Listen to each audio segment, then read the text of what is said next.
Good morning, everybody, and welcome to Coffee and Football presented by Adam Lowy and the Loy Law Firm. I'm your host, Blake Monroe, where I'm joined by Bobby Burton and Jerry Hamilton, as I am every morning. And today, Hump Day with Heels, so we'll have Tony Heels coming on here in about 15, 20 minutes or so. But first, guys, lots of hot topics to talk about, but I want to jump into all SEC teams. Those awards came out yesterday, and my question to you is, who really got hosed? I want to say this. This is, for Texas fans, this is the first year in the SEC. But those who have followed SEC for years, and I did because of recruiting stuff, this is the hardest. You have first-round picks on the third team in this conference every year. I mean, there may be 70 guys drafted out of this league this year. But to that point, Bobby, I just want to put that out there first. Bobby, I'll let you go first.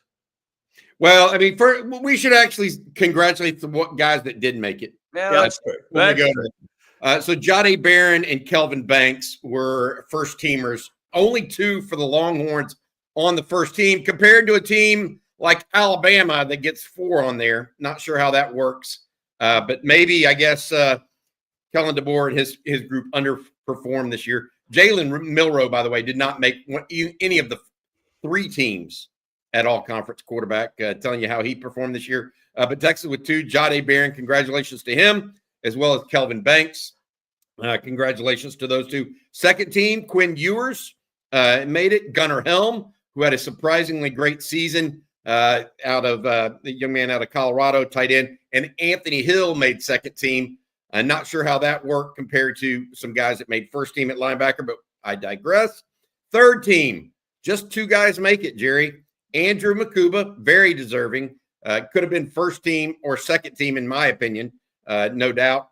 And Trey Wisner, the running back, makes third team all SEC. Wisner having a tremendous second half of the season and really who Texas leaned on in the run game. I find it absolutely phenomenal. And who got screwed, for lack of better terms? Use the language. I can't believe, Jake Majors won a finalist for the Remington Award. Texas offensive line pushed around half the SEC, if not more. They get poor performance against Georgia, but I guess, look, the fact that Texas only has one offensive lineman among the top 15 in the conference is BS. Just put it out there. Absolute BS. So take that what you want to say to it or whatever. But maybe this is the first year teams are getting used to Texas and other teams are actually watching Texas. But of all the players that I think got hosed, I feel the most for Jake Majors, because here he is, 4-year starter, essentially at Texas, has a whale of a year.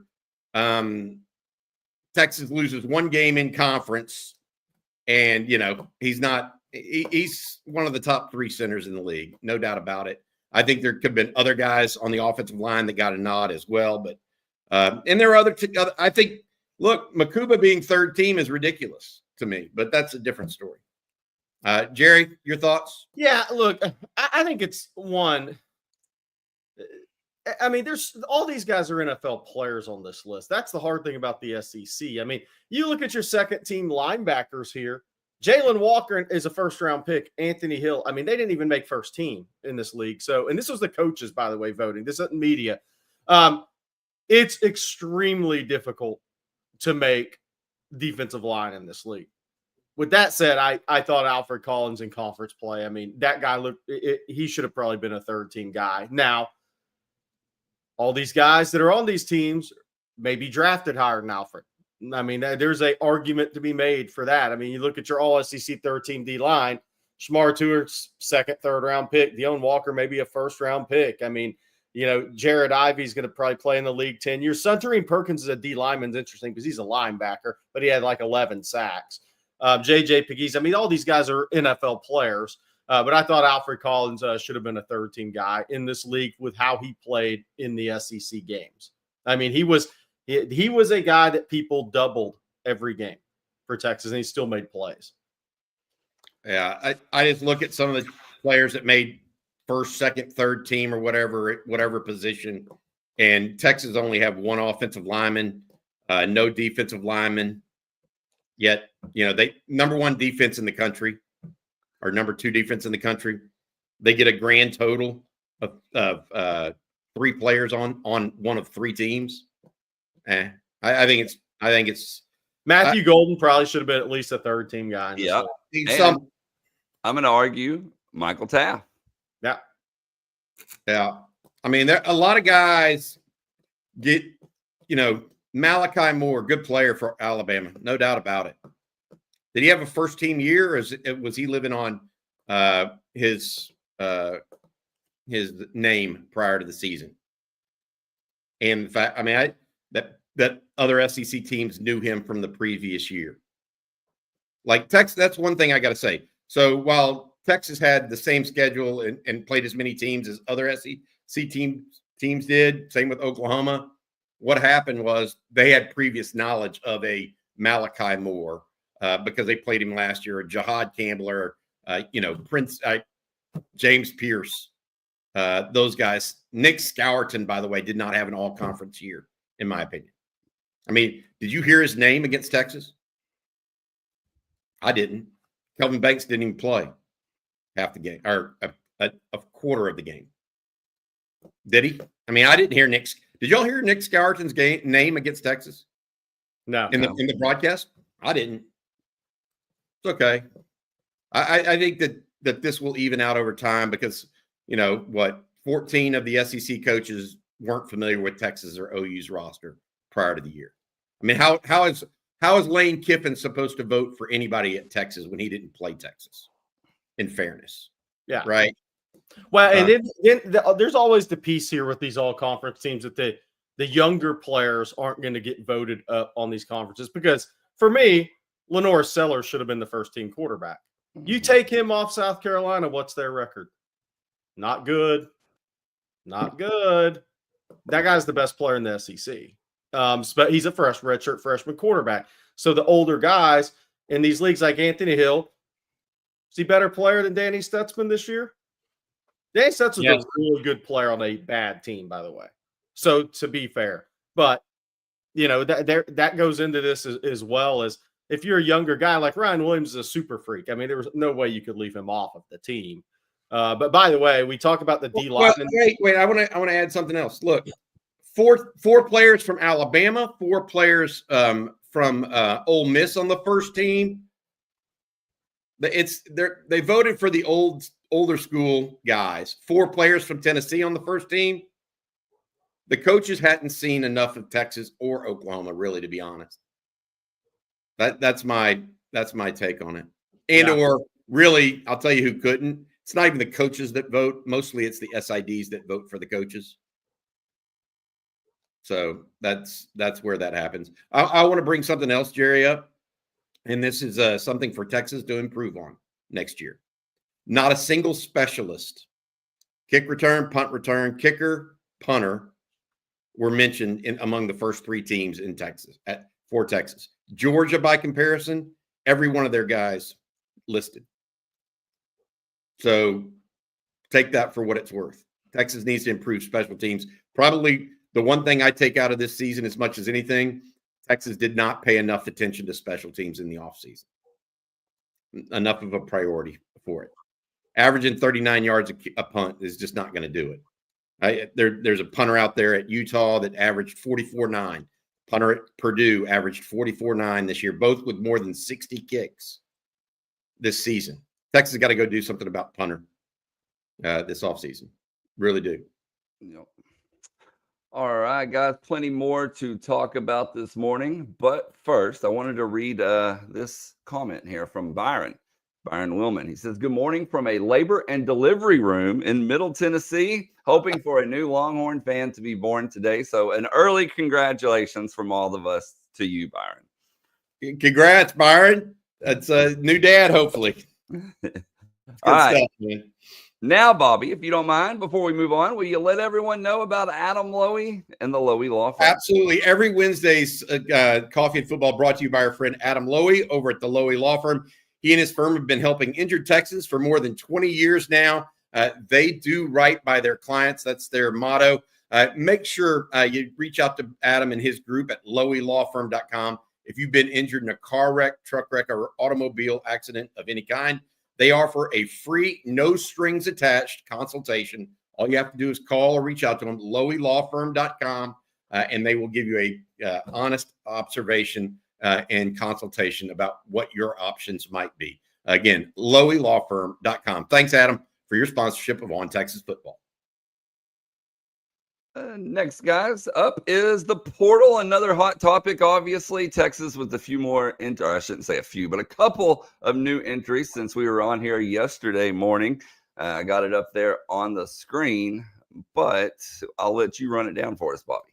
Yeah, the new guys are Tia Savea and Javion Cole. Savea was expected. I know some people were like, whoa, wait a minute. We thought he might be redshirting. Jerry had made mention of this in the last couple of weeks. That Savea was not expected really back and said that, hey, he's redshirting, but I think he's going to go elsewhere. Javion Cole comes as a little surprise to me personally. I thought he might stick around to see and provide some depth, but obviously I think he's behind 3 or 4 others, including Warren Roberson, by the way, young man that is still out there and is a third, basically the third corner or fourth corner right now with Kobe Black, Manny Muhammad, and Jahdae Barron also out there. But I look at those two, and I don't see a lot of loss there, Jerry. They both only played in 6 games total this year. The thing I would like to point out as much as anything is what Aaron Bryant did yesterday. Jerry, you and I talked about this. For those unaware, for Texas fans unaware, Aaron Bryant wrote this, and he wrote a long, not long, 500, 750 word goodbye to fans at the University of Texas, explaining himself and his journey, I guess is the best way to put it. He gave plaudits not just to current coach Kenny Baker. He also mentioned Bo Davis. He mentioned his teammates and the culture. And then he talked about what he learned and what he's going to try to do going forward. And I thought it showed immense emotional maturity. Oh, yeah. From this young man to write what he did and then share it. And he should be proud of himself. And I wrote on Twitter to him, I said, hook him forever. Because this is the way you go out, man. If you're leaving somewhere, you don't burn bridges. Note to some people that have done that recently. You take care of you make sure you go out the right way.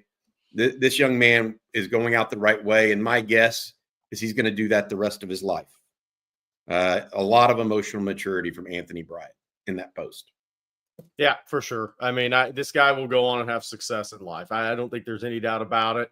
He'll have success on the football field too, wherever he goes. But this was a unbelievable way to go out. This is, take notes, former portal entrant. Yep. That now gives Texas, by the way, that brings Texas up to, I believe, 7 entrants in the portal. A&M, as of yesterday, was at 17. I don't know if they had any more. A&M did pick up a quarterback, Jacob Zeno, out of UAB by way of San Antonio and Baylor. Yeah. So he's the guy that Colin Klein has tapped to be the next next guy for them over Marcel Reed. You don't take a 6th-year quarterback who's been a starter and not start him. So let's see what happens with Marcel Reed. I'll tell you this much, Jerry, this happened this morning too. Michael Van Buren, the quarterback out of Mississippi State, is getting recruited over right now. And guess what he did? He entered the portal last night. So I have a feeling he's recruited to the portal by some teams. It could be Maryland. He's really good. If Mississippi State thinks they're going to recruit over him, they're all going to get fired in 2 years. Well, apparently Jackson Arnold is the apple of the eye of both Auburn and Mississippi State. To my point, Blake Shapen did announce he's returning. By the way, to my point, that gets you fired. Van Buren's better than all those guys. Yeah. He was a true freshman. Sure. He was a true freshman thrown into a two-man 2-10 team with no hope, and he actually gave them a little hope in games. That guy, you put the guys we just talked about in that situation, nah. All right, we're going to talk more about the portal here momentarily. But first, guys, it's time for Hump Day with Heels. I'm going to bring him in, the man, the myth, the legend. Tony Heels, how we doing this morning? Man, hey, Blake, you see me, baby. I'm outside. It's a beautiful day. You I guess you're crazy again. It's cold, isn't it? Like It's 20 a little chilly. Listen, bro, I'm an old lineman at heart, man. in Pittsburgh. Yeah. Hey, listen, man, this is beautiful weather. I'm out here for a reason. I'm out here to remind the Longhorn fans that even though there were some dark days in the SEC championship, there are brighter days among us. We are competing for a national, and my God, as the trash truck comes to pick up my trash, appreciate you, trash truck guys. I want to let you guys know after they leave that we are competing for a national championship. And let me tell you something. When you go to Texas, you don't go to Texas just to compete for SEC championships. You go to Texas to compete for nationals. And by God darn it, that's what we're doing. So with that being said, I wanted everybody to see the brighter days that are among us. Hook 'em horns for life. Let's get into it, fellas. How are you guys doing? Hey, Tony, I got a question. Was the trash man wearing a Big 12 shirt by chance? I can tell you this. Big 12 or SEC, he better have on orange and white if he's messing with my trash. Tell you that much, Jerry. Hey, Tony, one of the things that came out of the SEC championship game was the lack of a running game. So I'm sorry to take us down a notch. You're all hyped up. I got to go and ask you, what did you see there from the Longhorn run game that just couldn't get on track? Is it and the question a lot of people have, is Georgia simply a bad matchup for Texas up front because of the power and strength their defensive line has? Let us hear what your take is as a former NFL offensive lineman. Yeah, it is a matchup game, but more importantly, what Georgia's plan has been the past 2 times that we've played is to make Quinn Ewers beat us, period and point blank. They're making Texas one-dimensional by committing to stopping the run. Like when you look at everything that they're doing involves making sure that no matter what they give up in the pass game, Texas is not going to beat us on the ground because they understand that with Sark's offense, everything he throws the pass to set up the run. But what it looks like is that Kirby is saying, look, I'm willing to give up 300-400 yards in the air and only give up 19 points if I can make sure that they can't beat us both in the air and on the ground. He doesn't want to make us balanced because when Texas is balanced, we're dangerous. So shout out to those guys for understanding that system. And what you're going to start to see as Texas continues to grow in the SEC is that more defensive coordinators are going to adapt to that. So Sark is going to have to figure out a way to manufacture a run game that he stays committed to. I mean, at the end of the day, when you look at the previous weeks, Trey Wisner has averaged 30-something carries. This last one, he averaged 19. So I look at it and say, do we go away from the run too fast? And the thing is that when your defense is playing the way that they are, there's no need to abandon the run, no matter how ugly it looks at first. I can remember being in Pittsburgh. One of the things is that, statistically, we did not look good when it came to rushing the ball, but Mike Tomlin's commitment to it was the reason why we won Super Bowls and championships. You got to stay committed to it no matter how it looks. And in these particular situations and scenarios, man, I just keep seeing how Georgia is making us one-dimensional and saying we don't think Quinn Ewers is the quarterback that's going to be able to beat us. Now, does Quinn make phenomenal plays? Absolutely. But then he also throws interceptions. That creates a short field. Then our defense comes out and holds them to field goals, right? And so that's what keeps us in the game. Now, you mentioned something else, Bobby, that is very critical to talk about because we can talk about Quinn and the offensive line and all that all we want to. You can't miss field goals, period, right? You just can't. In games that tight, man, all the points matter. And when you look at it, that's a 6-point swing. What do we lose by? 3, right? So what do we win by if we get those points? 3. So at the end of the day, it's a total team effort. When we play Georgia, we have to be on our P's and Q's and dotting all our I's and crossing our T's if we expect to beat a team of that caliber. So, man, listen, I tip my hat off to those guys. They have a formula. They have a game plan. And here's another thing that I don't think we're thinking about when it comes to these matchups. Georgia came off of an 8 overtime game, right? So when you factor in those 8 overtimes, the 4 quarters, that's 12 quarters of football that they're coming in playing. So we can't make the excuse about Texas being tired, right? Guys needing rest, because they came in with a mentality, and that mentality is, no, we're going to do whatever it takes to win.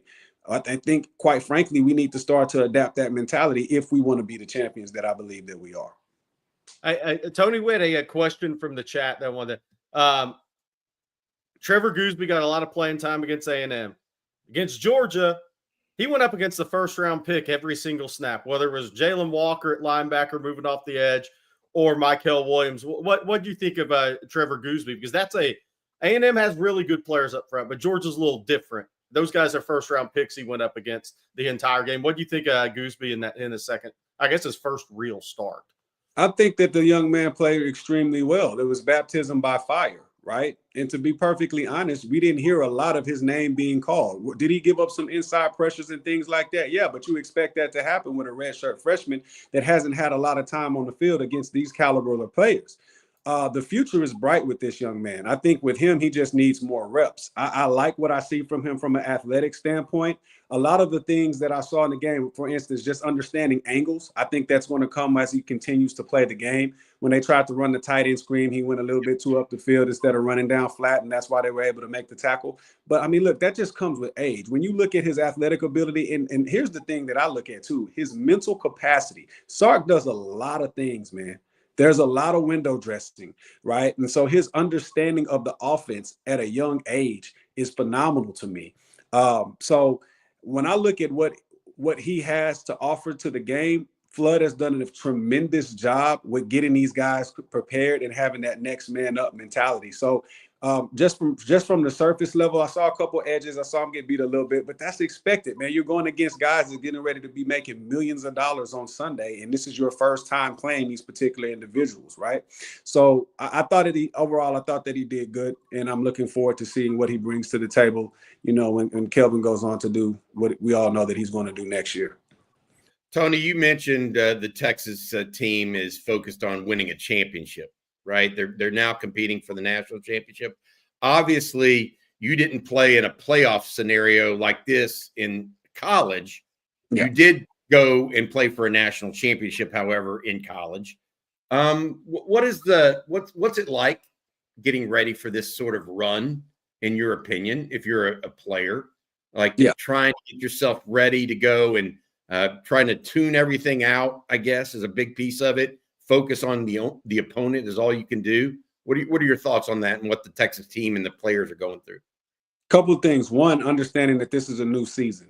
Everything that you've done, SEC championship, this whole season, this is a new season. Everybody's tired. Everybody's hurt. All of this is about will and want to, right?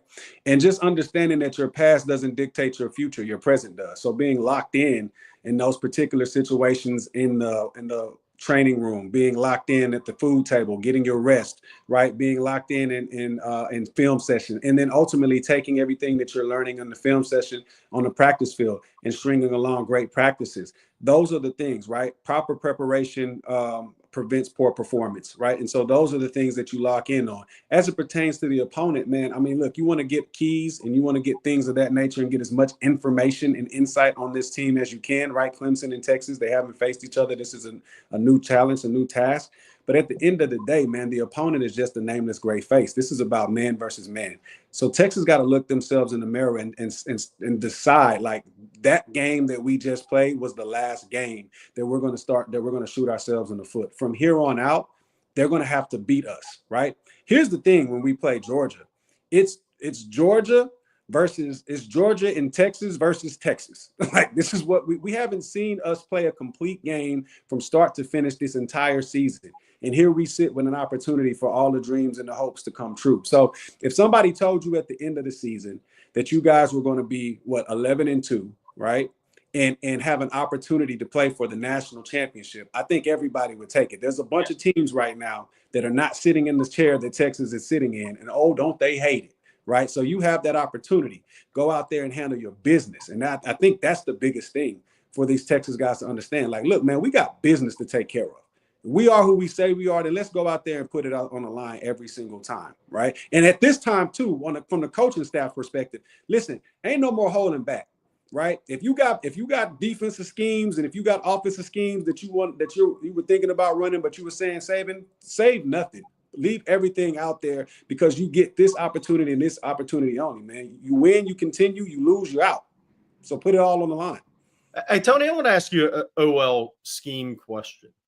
How difficult is it in your estimation? Obviously we know what Sark likes to do within his scheme, wide zone, outside zone, right? But let's say when you get into the red zone, how difficult is it to become more of a downhill blocking scheme, or change that scheme to more of a downhill blocking scheme, call those plays inside a red zone when you don't really do that from 1 yard line to the 20-yard line, when you need to get in the red zone and run it downhill a little bit more than run it wide when the field's condensed? How difficult is that for a coaching staff and as a team, scheme-wise? Yeah, I mean, listen, when I look at the body type of Texas is built to be a downhill run team. So one of the things that I wanted to look at, I didn't get a chance to do it yet, but I wanted to look at and see how many downhill plays do we run and what is the yard average on that?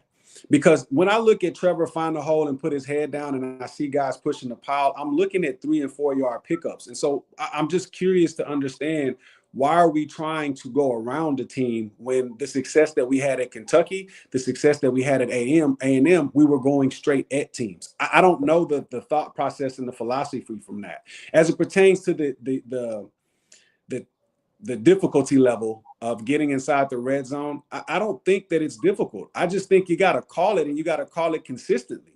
And you got to give the guys the opportunity to prove that they can't get it done, right? And that's what I'm looking at. When I look at the Georgia game, right, like I said, Trey had 19 carries, right? When you look at the total rushes, I think we had like 28 total rushes. In the last game we played, we ran the ball 50 times. So I don't know if it's they're not able to get it done, or if they're just not getting the opportunity to get it done because what we're calling, right? So that's something that we got to pay attention to too. I would love to see us literally go to Clemson and say, we're playing this type of brand of football, you come stop us. I would love to see the coaching staff and the University of Texas offense take that mentality. We're going to run the football regardless of what you do, in spite of what you do. We're committed to this. And then let's see what happens. So that's my thought on it, Jerry. I hope that answered the question. For sure. The question I had there on top of that is Arch Manning. I've got to ask it. Because the reason I mentioned that, well,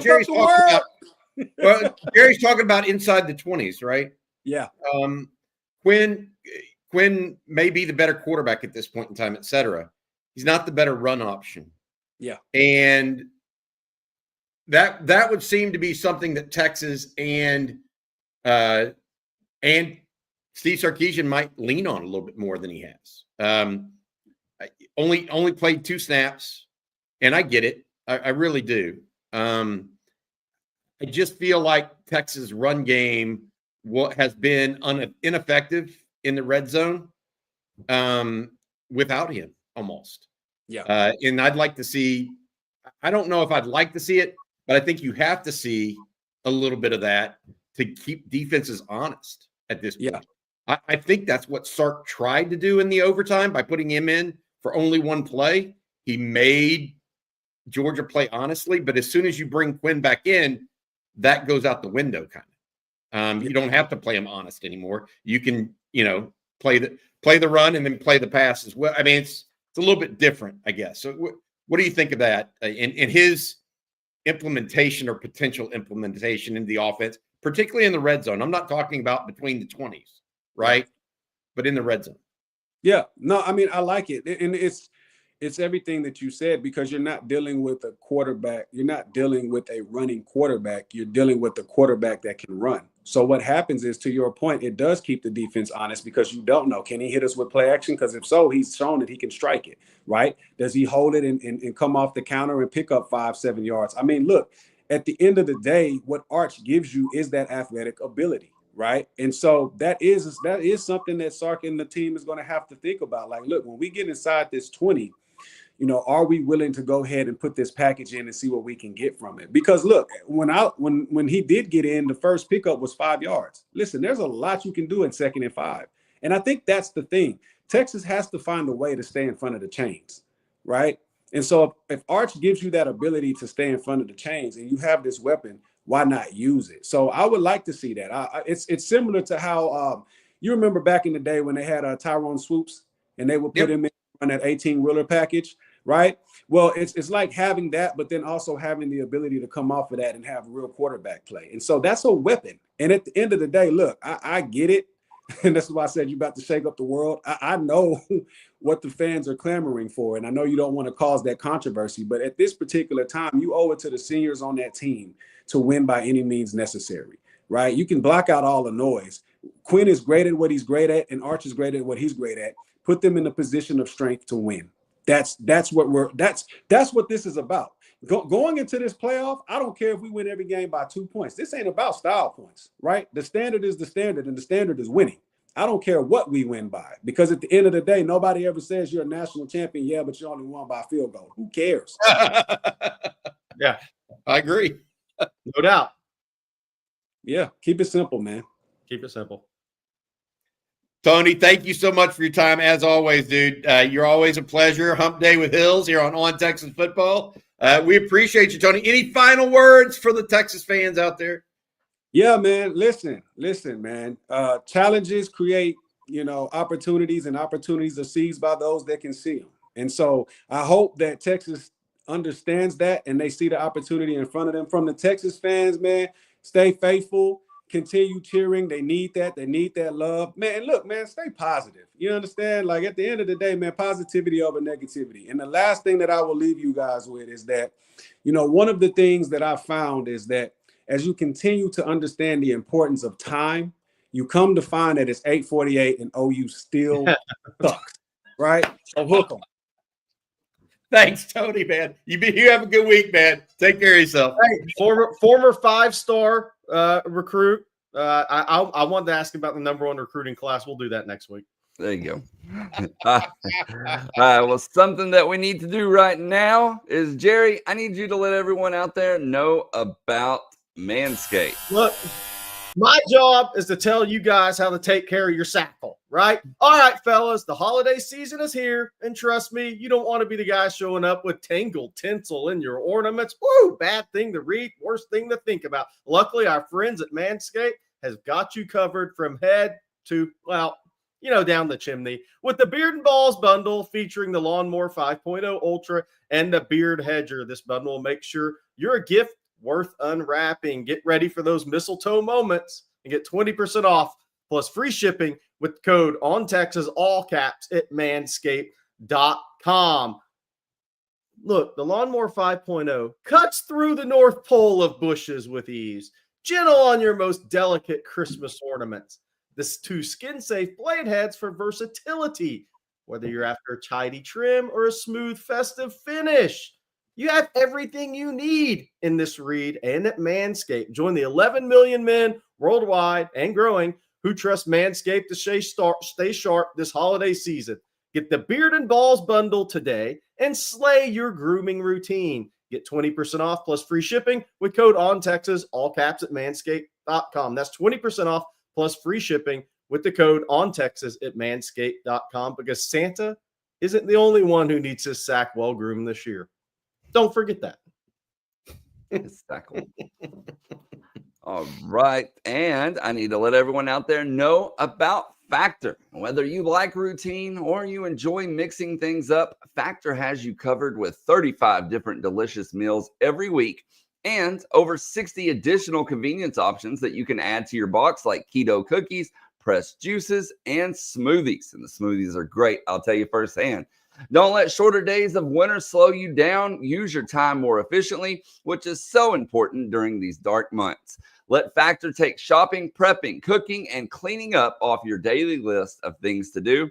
And Factor has something for everybody. You can find guilt-free comfort foods like home-style chicken and gravy and loaded mashed potato pork chops, feel-good vegan options like sweet potato and chickpea curry, and globally inspired flavors like Peruvian shrimp and red pepper cauli grits. And I'll be the first to tell you, I love the variety they offer. I had a Factor pork chop meal yesterday for dinner, and I'm going to be having garlic chicken for lunch today. They keep it fresh with new choices each and every week, and they taste absolutely amazing. So I tell you, go check them out. You will love it. Head to factormeals.com/50Texas and use promo code 50Texas to get 50% off your first box plus free shipping. That's code 50Texas at factormeals.com/50Texas to get 50% off your first box plus free shipping while your subscription is active. Well, new odds are out on the national championship, guys, now with the 12-team field set. So let's take a look, shall we? Texas and Oregon with the best odds at plus 360, followed by Georgia and Ohio State at plus 500, then Penn State at 550, Notre Dame 700, and then it really starts dropping. Tennessee 2,500, SMU plus 4,000, along with Indiana, Arizona State plus 6,000 with Clemson and Boise State. Well, Bobby's putting it all on Texas. Well, I mean, look, I will say this. The one team out of the top 7 or 8, all the way down to Tennessee, like I think Clemson, Tennessee, Notre Dame, Penn State, Ohio State, Georgia, Oregon, and Texas have the personnel to win this college football championship. Wait, you say Clemson? Yes, they have the personnel. I'm not saying they'll win it. They'd have to catch fire, okay? But SMU, Indiana, Arizona State, and Boise State, those 4 schools are not winning the national championship. Period, full stop, okay? The other 8 have the personnel. Of those 8, the one that I would bet most unlikely to win the national championship is Georgia. And that's because they just lost their quarterback. I mean, I know Gunnar Stockton came in and played well, but you can't do what he did for a game and expect to win. You can't, do a nickel and dime, hand off the ball, not really press a team deep. A team that's prepared for the QB run, he's not going to do that. So, look, I think Texas is one of 7 teams that can win this thing. Now, are they one of the top 2 teams? Maybe. That sets up, I mean, what it really sets up is Oregon, Texas in the semifinals as perhaps the prohibitive favorite to win the actual championship itself. So we'll see how that goes. But yeah, it'll be interesting. Bobby and I are a little different. I don't think Clemson. I don't think them at all. Do you think everybody else other than Clemson that I mentioned has a chance? Like you don't think SMU, Indiana, Arizona State? No chance. Yeah. No chance. Any of those. I don't think the last half of that bracket has a chance. Including Tennessee? Yeah, unless Nico plays at a lot higher level than he has. Now, maybe he turns it on. He's through his redshirt freshman season, and he just turns it on. I think Tennessee's got the run game and defense up front to compete, but I'm not sure Nico's played at that level, especially against good opponents. We'll see if he does. That can all flip. But I would say, below Tennessee, definitely not for me. Notre Dame's interesting because Notre Dame's getting a lot of love right now, but just 3 weeks ago, everybody said Notre Dame hadn't played anybody at all. So that's going to be interesting to see what they do. And can Notre Dame, with Riley Leonard in a potential game against Georgia, because Riley Leonard can run it. Now, it won't be the same. He's a really good athlete. It's not going to be the same offense that Georgia Tech runs with Haynes King.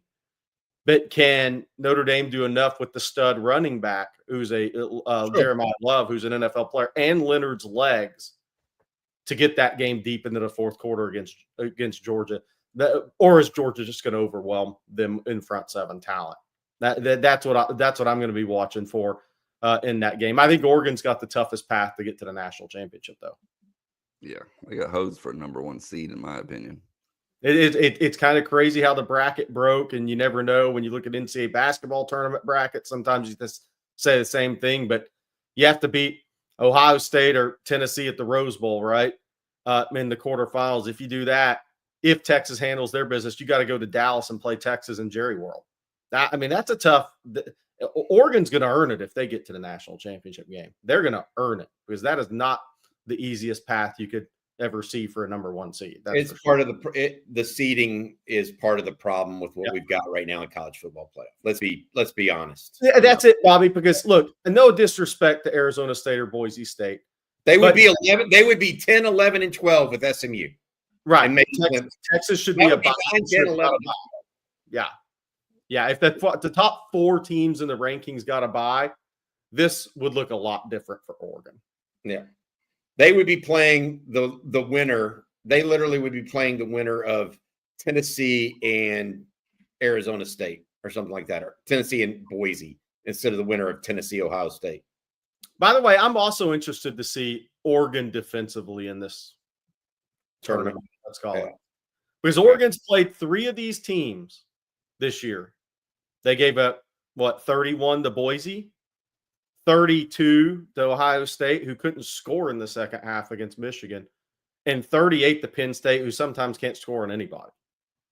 Oregon, all 3 teams they've played that are in this tournament, they've given up 30 points to. Very Two of those were home games, by the way. Very susceptible on D. Yeah. Fast, talented.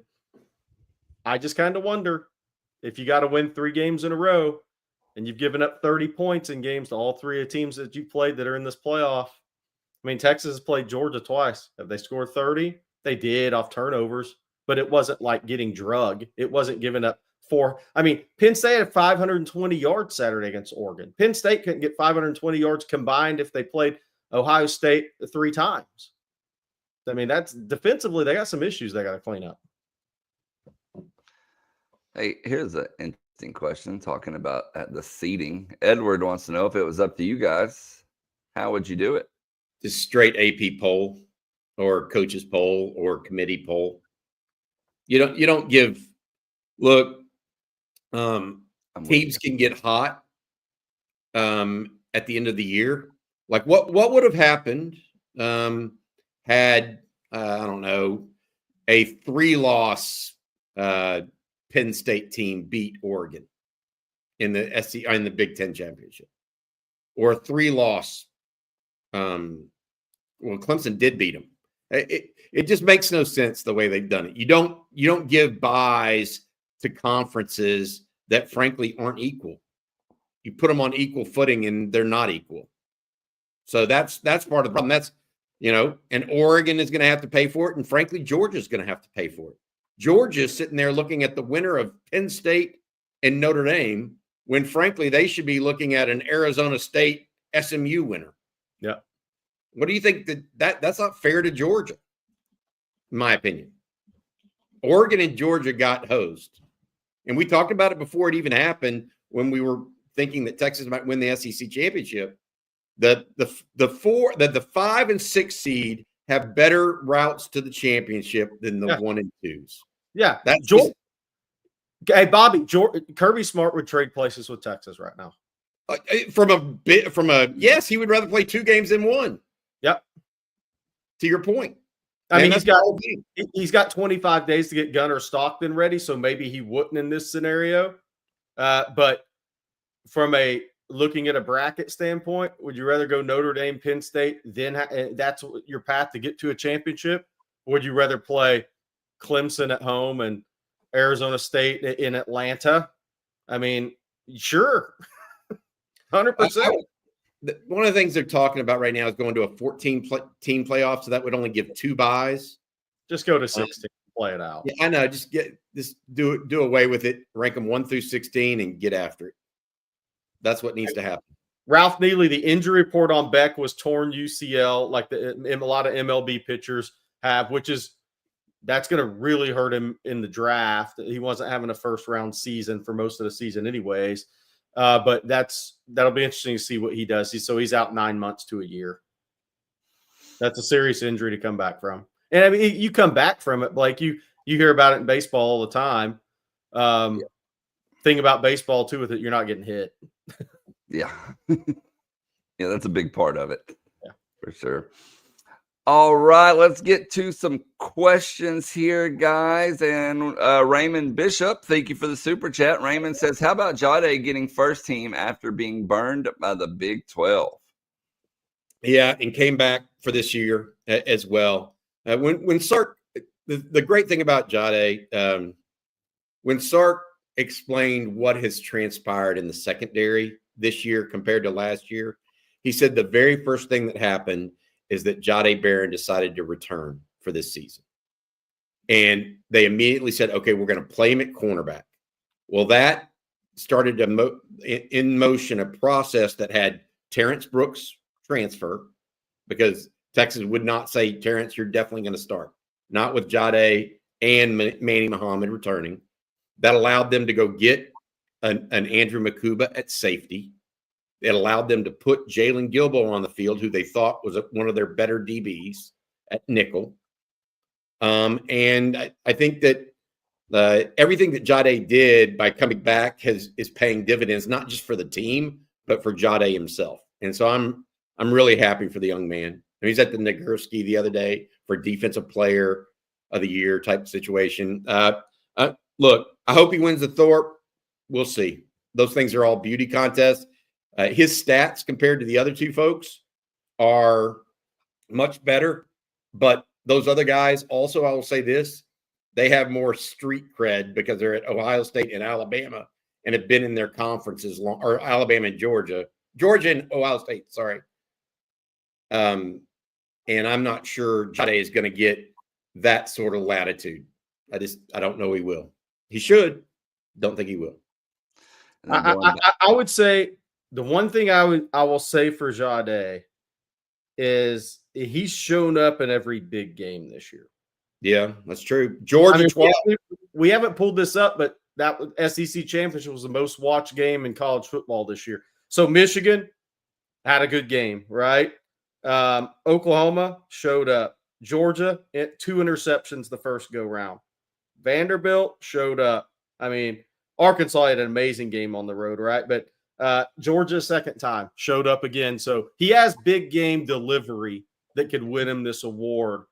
And I think that may push him over the top. Love it. First team All SEC. First team All SEC. Was not the SEC Defensive Player of the Year, by the way. So, but first team All SEC. One of 7 Longhorns. We mentioned this at the outset, guys. One of 7 Longhorns awarded one of the first 3 teams mentioned. Jahdae Barron, just to repeat real quick for those jumping in later. Kelvin Banks, those are the 2 first team members. Quinn Ewers, Gunnar Helm, and Anthony Hill, the second team members. Andrew Makuba and Trey Wisner making the third team. No Jake Majors. I think that's a travesty. No Alfred Collins. No Michael Taff, anybody else like that. Best defense in the conference, guys, and they get 3 guys of 12 or of 11 spots. I don't care who you are. 3 guys for 11 spots on the that's wrong. So, anyways, I've said my piece. All right, something else I need you to say, Bobby, is to let everyone know about Tecovas. Yeah, absolutely will. I love these boots. We would like to welcome Tecovas as a sponsor of On Texas Football. Texans know that anywhere worth going is worth going in good boots. I was down in Atlanta with some this weekend. Tecovas are handcrafted with every stitch on point. Tecovas boots are made for a good time and a long time. I love the fact that they're already broken in for comfort right out of the box, and Tecovas makes it easy for anyone to find their favorite boot with all kinds of sizes and styles. Tecovas are simply the best boot around. I really like that they can be either daily boots or you can feel dressed up with them. Right now, get 10% off at tecovas.com/Texas football when you sign up for email and text alerts.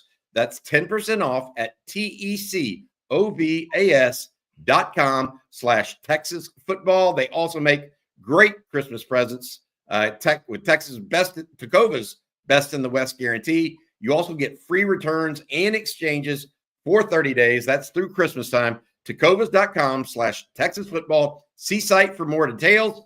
Tecovas, point your toes west.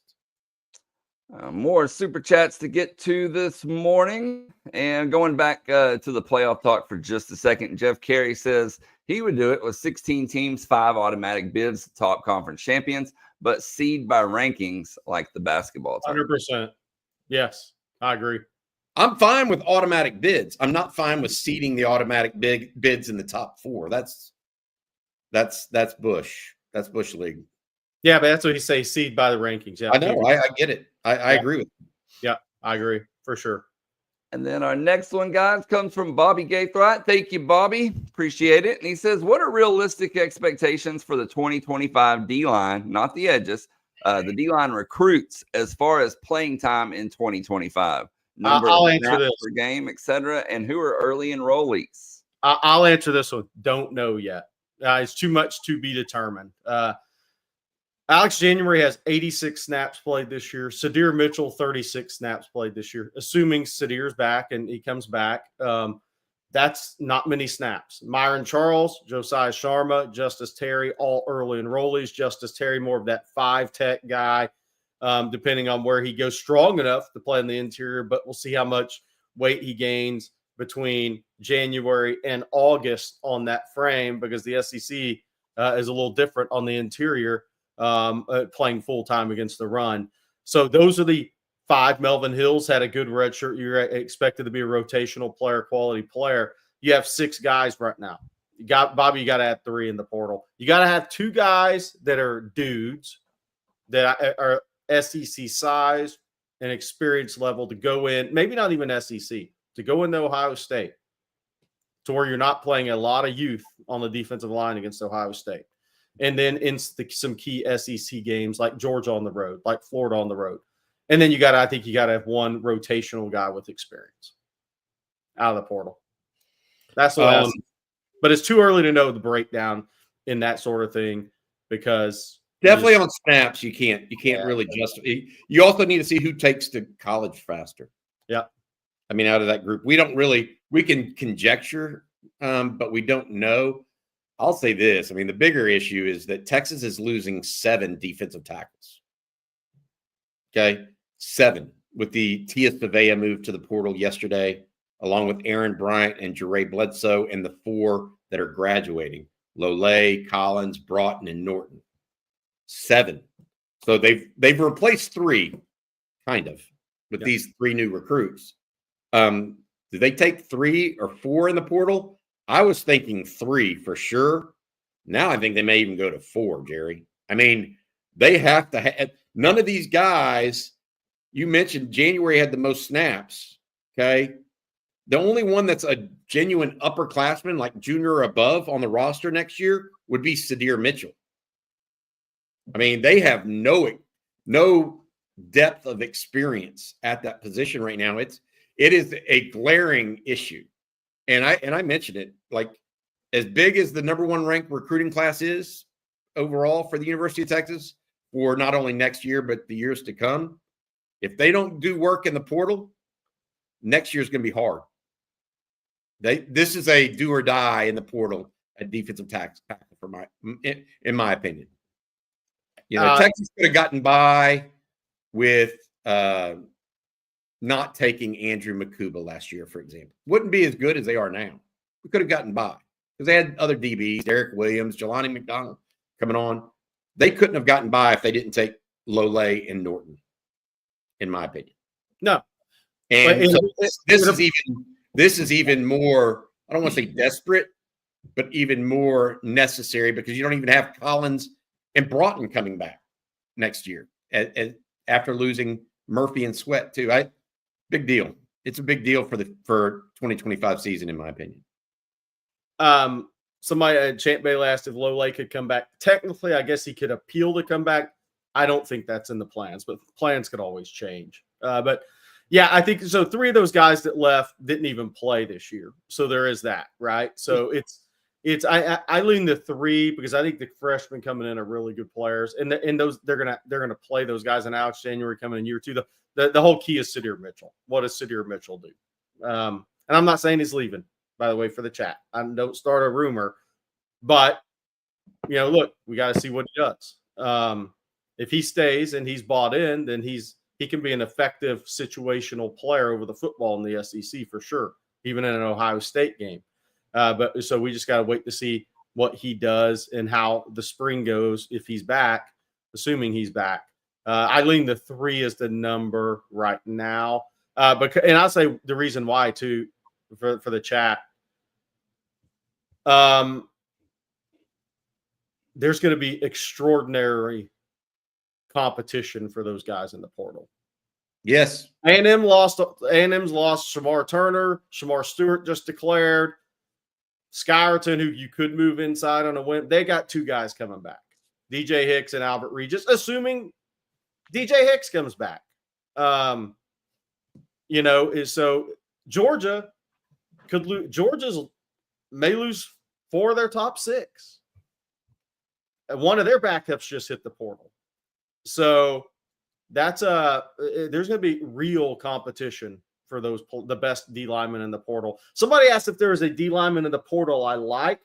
The kid from Washington State that's from Aledo that went in the portal, he's an active pass rush guy. He's 295 pounds. Let's see where SEC interest is on him. He's pretty good. But I think there's these next couple of days, today, tomorrow, I'm interested to see who hits the portal, who else hits the portal. Because if a kid's going to put his name in, the schools have 48 hours to try to talk him out of it. I'm interested to see what names we see Wednesday, Thursday, and Friday that come out publicly that plan to hit the portal. And speaking of the portal, we got some more Super Chat questions regarding that. We'll start with this one here from Juan Garza. And he says, what do you all think of Johntay Cook's two choices, maybe being Oregon or A&M? I can see A&M taking him to stick it to Texas. Your thoughts? One, I'll go ahead and tell you the A&M part most likely isn't happening. Jerry or Bobby, I'll let you answer the Oregon part. I think here's the difference. What are a player's choices and what are the college's choices? And that's what's going to be interesting to see here. There are more proven receivers out there for Oregon and A&M to take than Johntay Cook. So maybe he's one of 3 or 4 they take and roster. But right now he's largely unproven, guys. So just for instance, would you rather take Mario Craver from Mississippi State, who put it on the board as a true freshman, got over the top SEC defenses? Multiple. Georgia, Texas, Florida, got over the top of all of them. Singleton at Georgia Tech will probably go to Georgia. Nick Anderson. I mean, the list. There's some really good wideouts. Hey, Casey Concepcion out of NC State is visiting A&M today. So that tells you. So, look, he may end up at Oregon. I don't expect Johntay Cook at this point. We'll see what happens with his career. He's trending in the wrong direction, is what I think is fair to say right now. And some more portal questions here. Let's take this one from Sports Talk Jay. Thank you for your super chat. Will Texas look at Duce Robinson for football/baseball? CJ had a good piece on this. He only had 1 rep all year.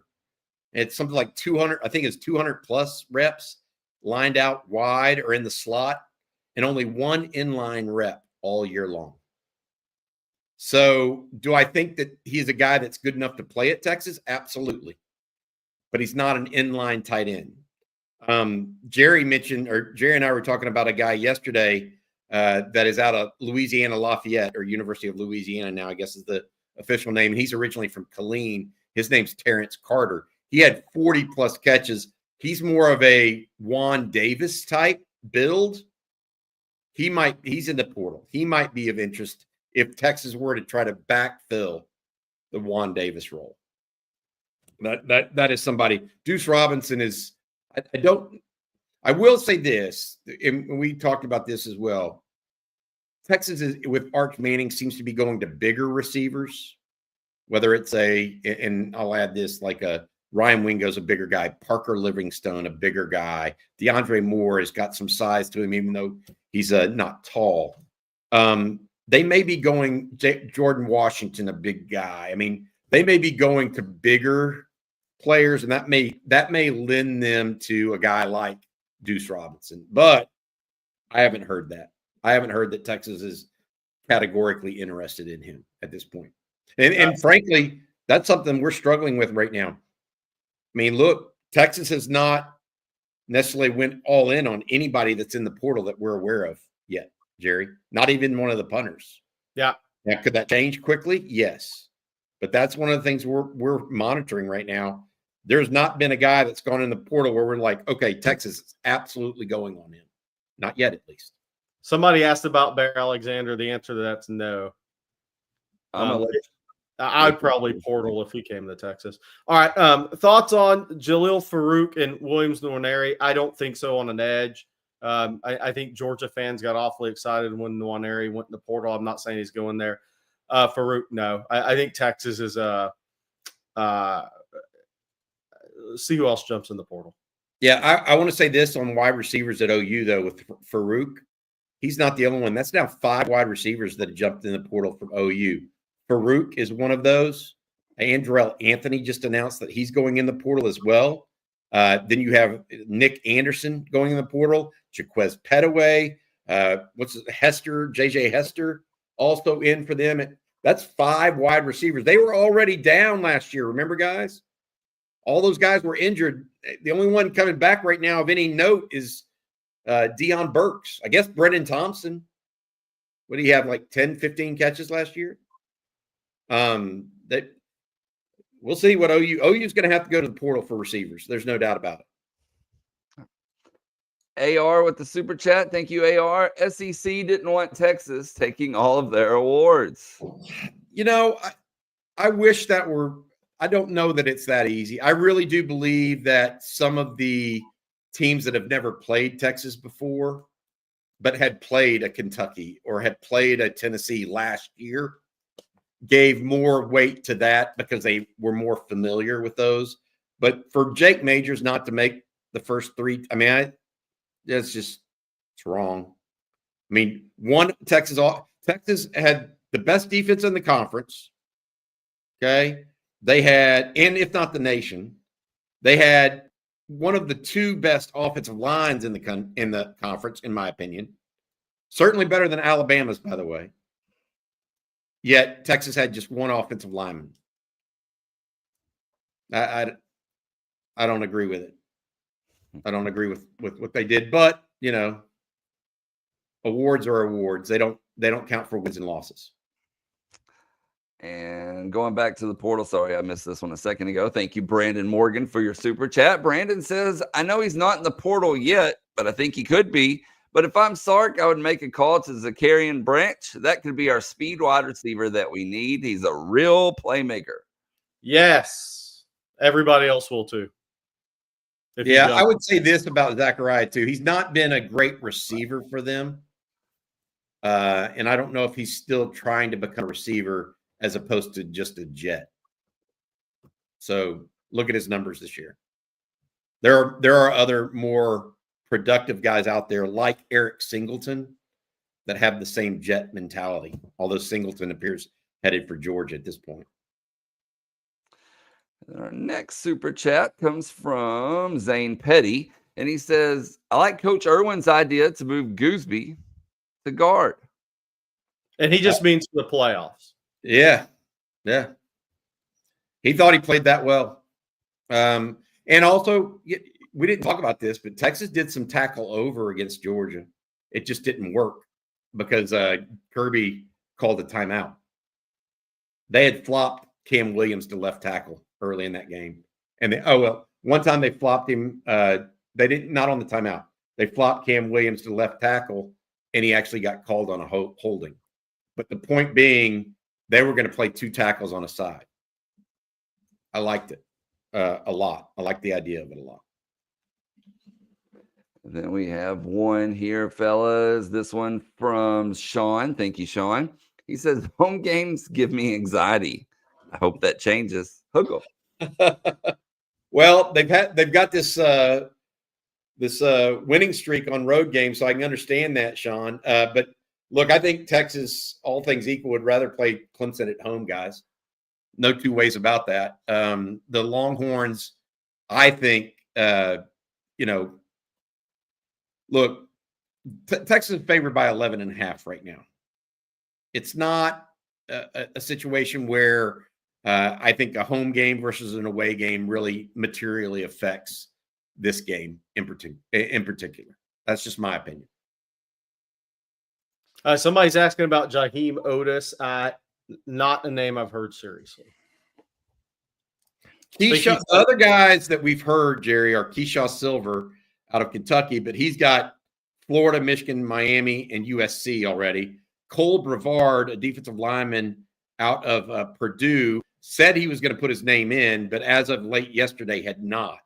Yeah, I kind of wonder if Barry Odom getting hired will change some of that with some of these guys over there. Right, and that's a fair question. So we'll see. A&M has set up visits. I'm trying to think of there's one from West Georgia, Jerry, that is a defensive end type. I don't think they're interested there. And I'm trying to remember the other defensive tackle that A&M has set up a visit with for this week. They'll be on the kid from Washington State from Alito. Yeah. Let me find. I know I sent it to y'all. Yeah, CD Otis likely going Ole Miss. I concur with that. That's where he was. His recruitment came down to Ole Miss and Bama.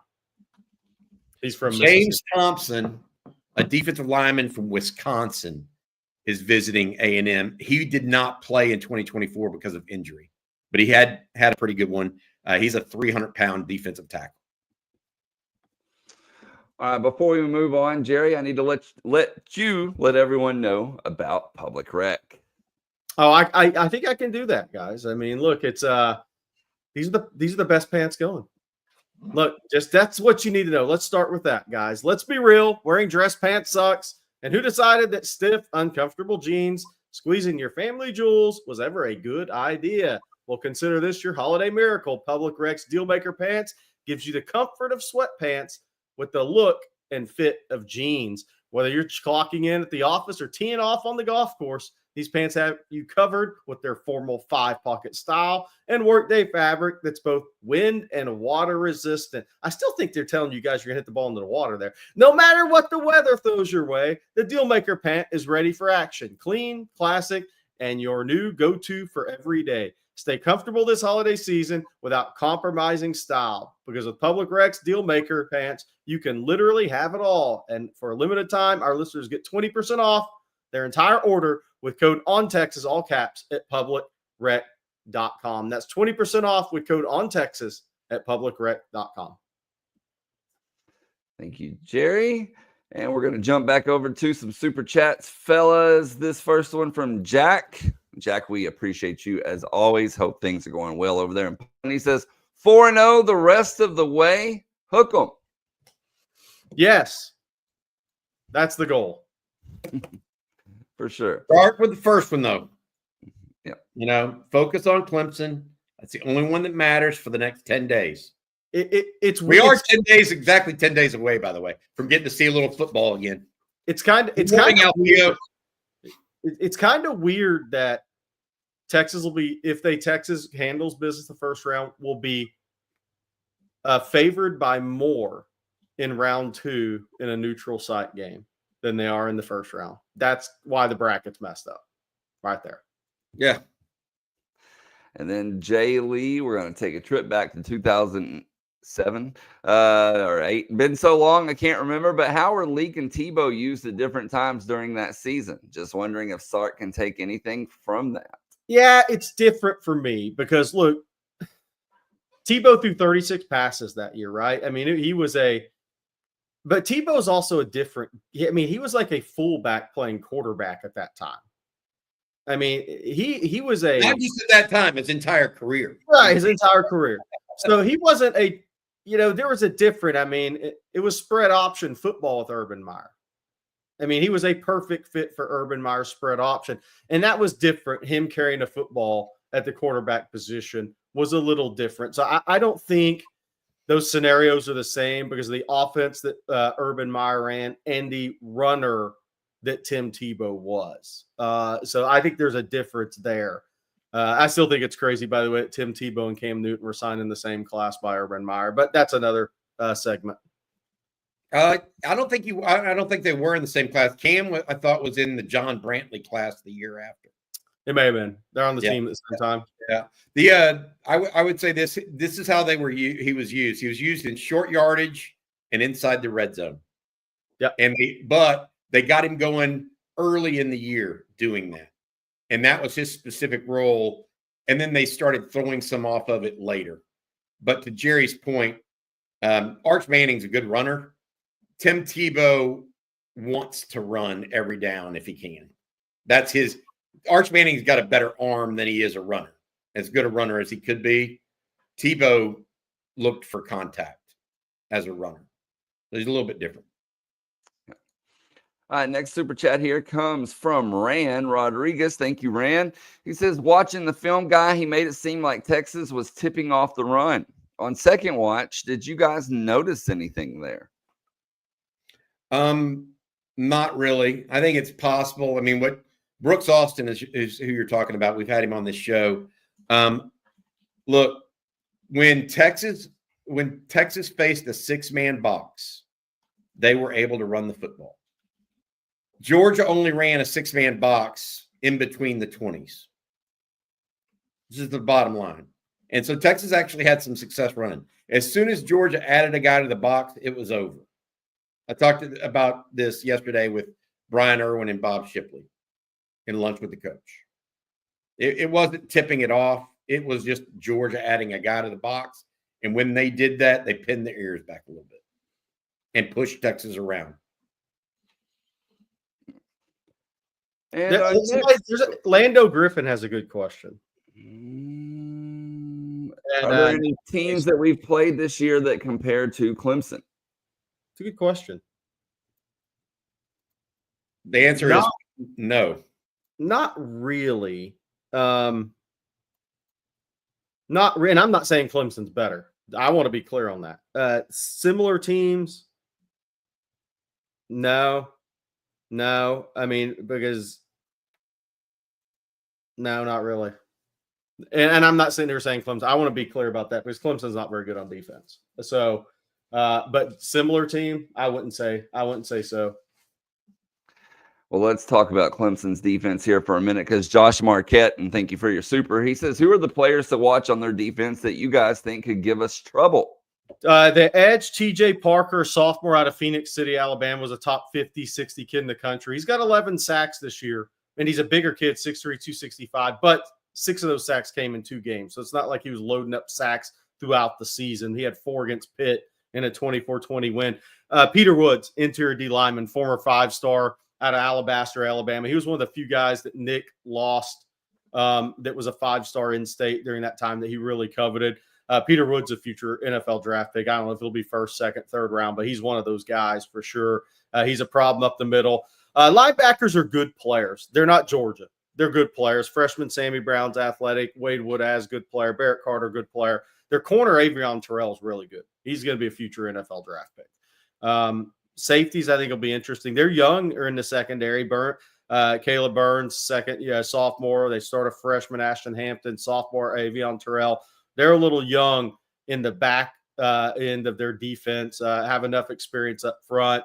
But they have solid players. They have a number of Peyton Page out of Greensboro, I think, North Carolina area, was a 4-star player. They got a number of 4-star players. They're not Georgia's talent level, but they're still talented football players. You got to block TJ Parker off the edge, and you got to handle Peter Woods in the run game. And another Clemson-related question. This one here. Oh, gosh. I just made it jump. My apologies, guys. Ben says, do you see Bolden being more involved versus the Tigers? I hope so. Especially if Bond can't go. We'll see on that, Bobby. Yeah. Look, all Silas Bolden does anytime he gets a chance is make plays. And hustle. Yeah. I mean, why wouldn't he? I don't know. I think that's something that Texas has got to look at. And I'll say this. Quinn seems to like throwing to him a little bit. So what is that value? I don't know. I wish we would see more of him. Absolutely. And then it's 420 somewhere says, can Clemson even field the team next year? 15 recruits and Tebow doesn't portal. I mean, it's a great question. He definitely won't have 85 scholarships next year. I think he's going to go to the portal this year, right? Didn't he say he's like backing off that a little bit? Surely. Or was it NIL that he's backing off of? I don't know. But I can guarantee you this. Like, kudos for getting in the playoffs, but it didn't look good for them after Louisville lost. And again, they didn't play. People say, oh, Texas didn't play top teams in the SEC except Georgia. Go look at Clemson's schedule. They really didn't play the top teams in the ACC in the standings this year. But kudos for him for getting in the playoffs. But if he loses this game, that fan base is going to be right back on him if he doesn't go to the portal, because it's going to be hard long-term to get it done again. That's just not where college football's at. If there's one thing you don't want to be tied with the service academies on, it's players from the portal. All right, our next question here comes from Burt Reynolds Jr. Thank you, Burt. Do we think that red zone problems correlated to run game problems? Against Georgia, absolutely. There's no doubt. I mean, Texas had 2nd and 5 and threw 2 passes. Then they had 1st and 10, ran once, and then threw 2 passes. I mean, you can't run in the red zone. It absolutely is a red zone issue. I mean, it's the reality of it. Our next super chat, fellas, is going to come from Johnny Epps. And he says conference champs get a home playoff game minimum. Other seeding should be AP plus reseeding. That would be the best in his opinion.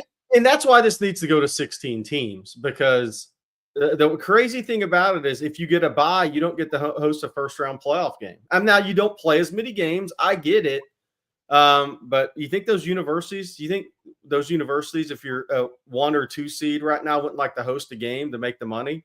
I mean, first of all, but I do think that when it goes to 16, the first 8 seed should host first-round games. I mean, that's kind of your reward.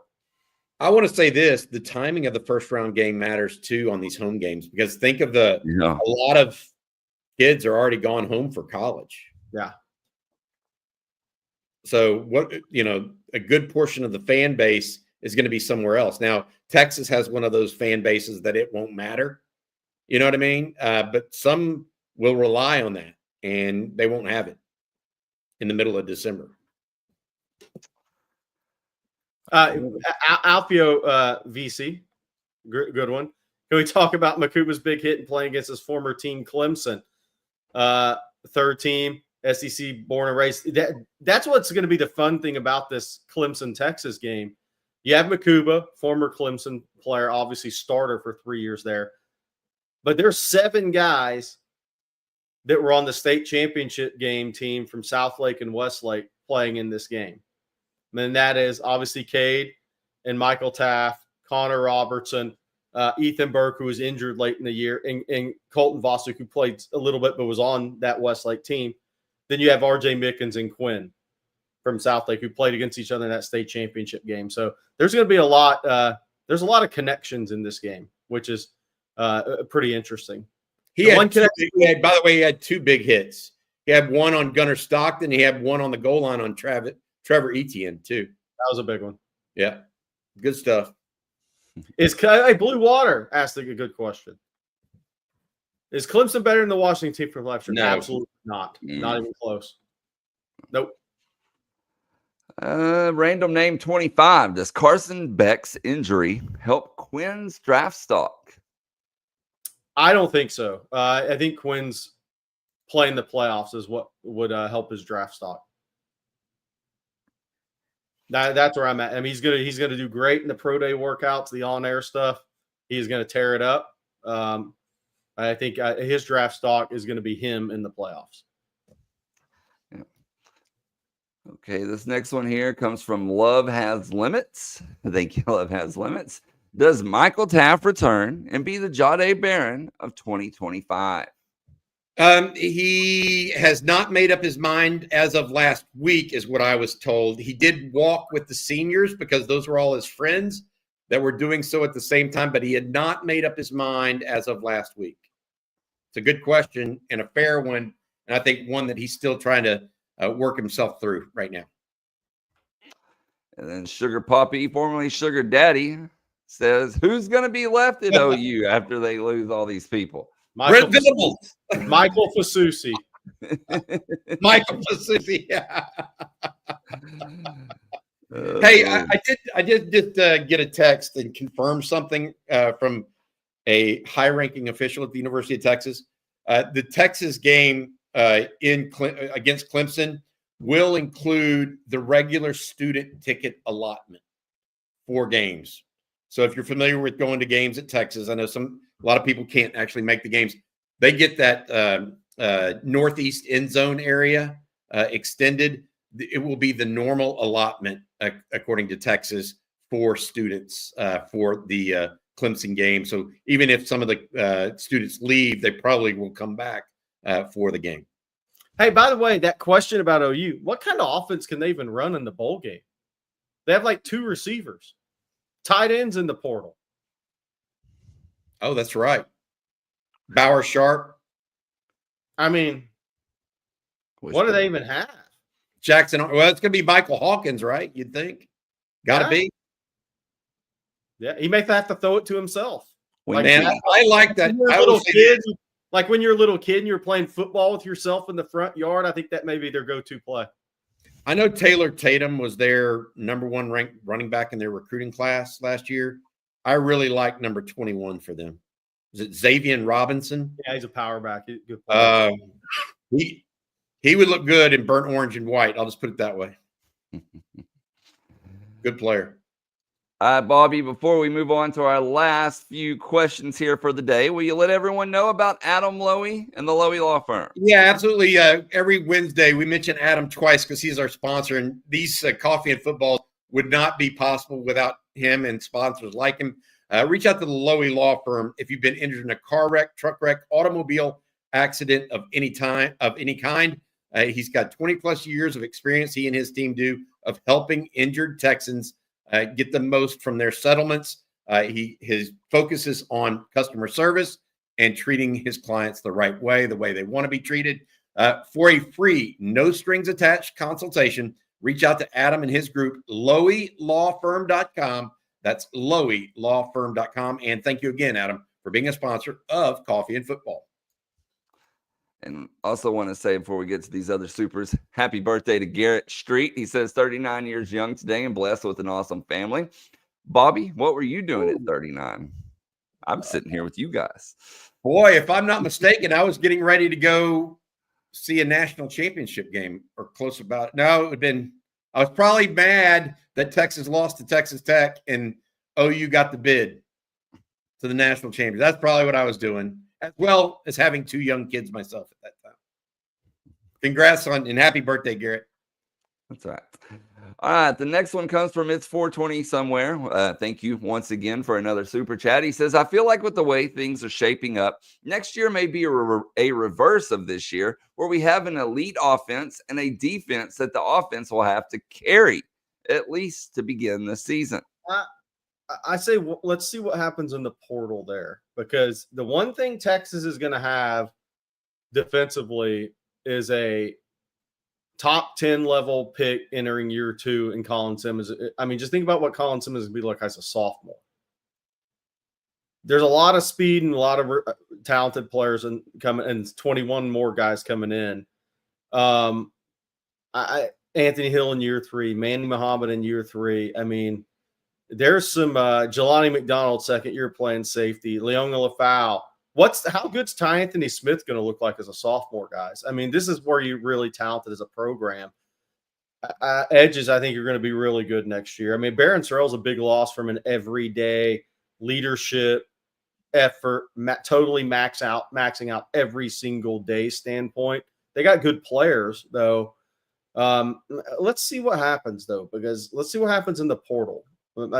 If Texas does what they can do in the portal, it's going to be interesting. I think Texas is going to be because they're going to have some real difference makers on defense next year, in my opinion, that are older now. Anthony Hill. Yeah, year 3. And the other thing that's changing and has changed, and they've got a pass rush. Yeah. They've got a pass rush.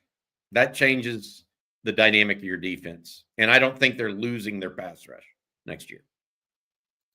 But offensively, look at that's interesting too. I mean, what is Texas add in the portal on offensive side, and how can that affect that? Texas has to get better on special teams next year. They got to even this thing out a little bit better in terms of performance next year.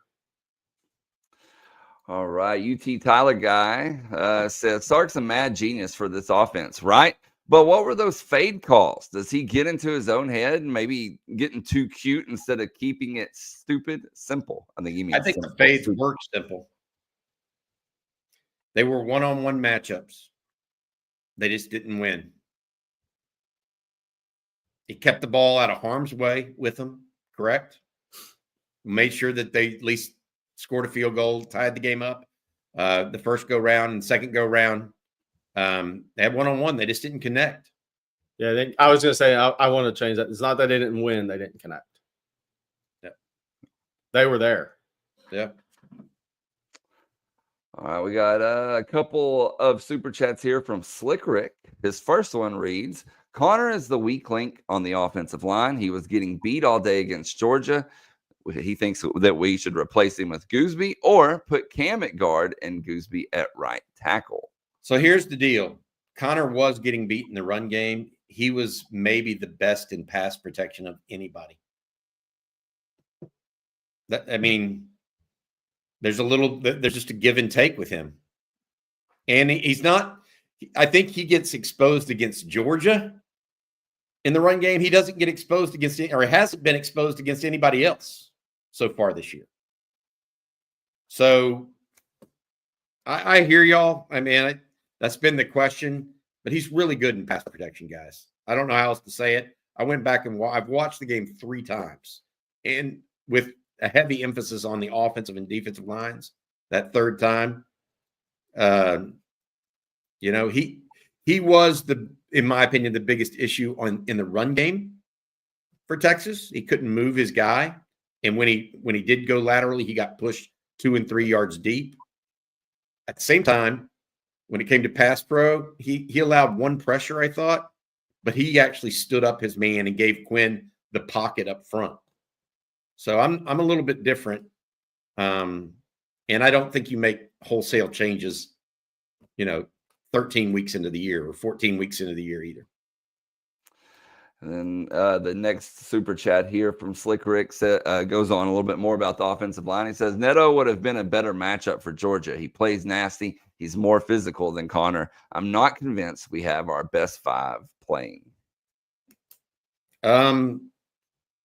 Okay, but they're 11-2. I mean, at some point, you guys got to trust your coaches. Like, I hear what you're saying and want to be true, but at some point, the coaches have to be trusted. I mean, and it's not like they're not to be trusted. If we were sitting here at 4-8, hey, I'm gonna sit there and jump on Slick Rick's bandwagon and say maybe they're not, but they're 11-2, and they actually have run the ball effectively against just about every team except Georgia. So, I mean, I think that there may be a little recency bias there, Slick Rick. I hear you. Just a little recency bias. And then Darwin says the teams that we play will not have Georgia's defensive line. I think the offense will get rolling. Hook them. I take it a step further. I agree. Front 7, because I think the linebackers are actually the best position on the Georgia team this year. Their D-line are good. Don't get me wrong, but their linebackers, that's the best front 7 guys. Toughest matchup for Texas. And people say, well, look what Georgia Tech did. I mean, that's different offense for Texas and for anybody who plays Texas style. That front 7 is going to be the toughest matchup for them. And so I'm interested to see what Notre Dame does against that Georgia front 7, because it's not easy sledding. But yeah, I agree. I think the offense, look, I mean, I've said it before. I'll give you the numbers. I mean, Clemson's played 2 SEC teams this year, Georgia at the beginning of the year, so they've gotten better. So you kind of have to take it with a grain of salt. They average 8.5 points against Georgia and South Carolina. The 5 teams that have a 7-5 or better record, Clemson played this year. They gave it from 430 yards a game on average. SMU outgained them by 130, right? Pitt, for gosh sakes, had 438 yards against Clemson. So I think the offense will perform well as long as they don't turn it over in the red zone turn it over on their end of the field and make enough plays and don't give Clemson opportunities. If you play a clean game against Clemson, and I'm not saying perfect, but clean, you should put up 28 to 31 points in this game on Clemson. When's the last time Texas played clean on offense? Arkansas? They only put up 20? 460 yards against A&M and just turn it over in the A&M end. Not clean. Yeah. That's my point. Not clean. When's the last time they played better defense than Clemson, in my opinion? We'll see. All right, this next one from Guy. Guy says, what team and I know we talked about this earlier, but what team that we played would you compare to Clemson? And then I want to add this in, Joey Austin. Someone mentioned earlier, but maybe Florida with Lagway could be the closest comparison. What are y'all's thoughts on that? No, that Florida team has a better run game than Clemson and a better offensive front. Running backs better. I would say if you want to know a comparison, maybe an Oklahoma team from last year with Dylan Gabriel. I mean, he's not as good as Dylan Gabriel, in my opinion, not as exactly, but that kind of offense, I don't know. It's Garrett Riley's offensive scheme, right, Jerry? Yes. That's Lincoln Riley's brother, obviously. Maybe a TCU from 2 years ago. Some similarities there with Max Duggan at quarterback, right? I don't think they had I don't think they have the defense or the run game with Kendre Miller that TCU had 2 years ago. But I would look back not to this year, but a year ago and even 2 years ago for some similarities. Yeah, I agree. Our final one for today comes from Dante. Thank you, Dante. Why do so many schools personally hate Texas? There's a couple of parts to that. There's the part that people want to hear, and then there's the part that people don't want to hear. Jealousy is number one. Well, and Texas. I'm just university, brand, all of it. And look, it's going to get worse now that you came into the SEC and made it to the conference championship in year one. I don't care if you lost or not. Texas and Georgia played. Nobody else played Georgia in the SEC championship game. I mean, A&M's been in the league 12 years, hadn't made it once, right? Or 13. I've lost track. So that's it. And then, there's a part of the fan base that Texas was chirping for 15 years when they weren't winning. Yeah. So some people nationally say Texas and Florida are arrogant fan bases that haven't won lately. Jealousy is it. Jealousy is the answer. Because here's the issue, Jerry. Everybody hated Texas when Texas was winning. I mean, look, this is a story as old as time. It's jealousy. Texas is the state university in Texas.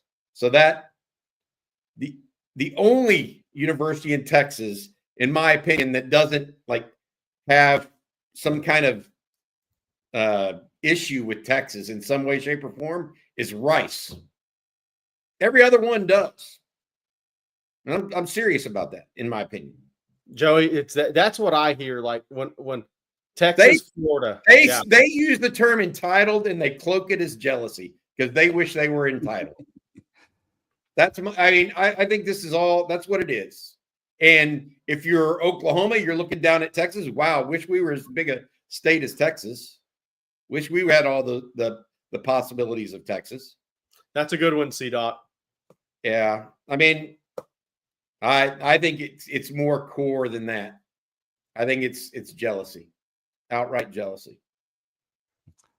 All right. One other thing, guys, that I wanted to touch on here, Bobby, I'm going to let you answer this question. Christine Anderson says, before I forget, OTF, how big are the black mugs in the merchandise shop? Your girl only likes an oversized coffee mug. So I don't know. I think I've put the size on the description, so you'll have to double check. It actually, I use it all the time. It is a little bit more than a regular cup of coffee, if that makes sense to you. I don't know how to describe it better than that.